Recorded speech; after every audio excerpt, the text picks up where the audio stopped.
पुढे पुढच्या घडामोडीकडे महंत नामदेव शास्त्रींविरोधात बीड पोलिसात तक्रार करण्यात आलेली आहे। बीडमधील भागचंद झांजे महाराज यांनी पोलिसात ही तक्रार केलेली आहे। माझं बरं वाईट झाल्यास नामदेव शास्त्रींचे अनुयायी जबाबदार असतील असं झांजे महाराज यांनी म्हटलेलं आहे। नामदेव शास्त्रींच्या विरोधात प्रतिक्रिया दिल्यानं त्यांच्या अनुयायांनी फोनवरून धमकी दिल्याचं भागचंद झांजे महाराज यांचं म्हणणं आहे। पण झांजे बोलताय का?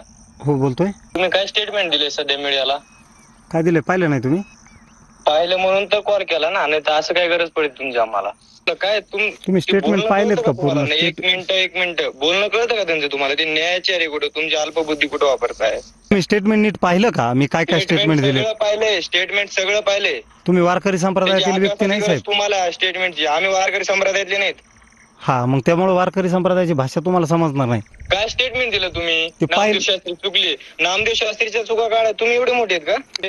म्हणजे आम्ही व्यक्ती स्वातंत्र्य नाही का? काही बोलायचंच नाही का? शांत बस मी बोलायला लावू नको मला जास्त। भाषा भाषा भाषा भाषा माणसाने व्यवस्थित वापरली पाहिजे। हत्तीला समर्थन नाही ह्या विषयावरून बाकीच्या गायला कुठाने काढता? मानसिकता तपासा काही तपासा। तुम्ही मानसिकता आहे का बरोबर?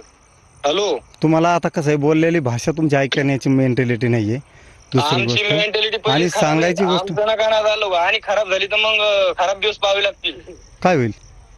हा म्हणजे काय लोकशाही आहे का नाही? आम्ही व्यक्त व्हायचं का नाही? लोकशाही आहे, मग लोकशाहीच्या मार्गाने वागा काय बडबड लावते बिनकामाची? ही तर गुंडशाहीची भाषा झाली तुमची। माऊली, तुमची भाषा व्यवस्थित नाहीये बोलण्याची। तुम्ही संत म्हणजे महंतांच्या बाबतीत सुद्धा तुम्ही व्यवस्थित नाही बोलू राहिले। माऊली नाही, गावात नाव सांग, चल तिथे येऊन ठोकतो। ठीक आहे, माझं गाव घाटा पिंपरी आहे। बरोबर, थांब, येतो तिथं उद्या, तिथेच थांब। तुमचं नाव सांगा माऊली आधी। मी वारकरी फिरकरी तसलं काही संबंध नाही आपला। मग तुमचं नाव सांगा ना। मी फक्त शास्त्री बाबाचा माणूस आहे।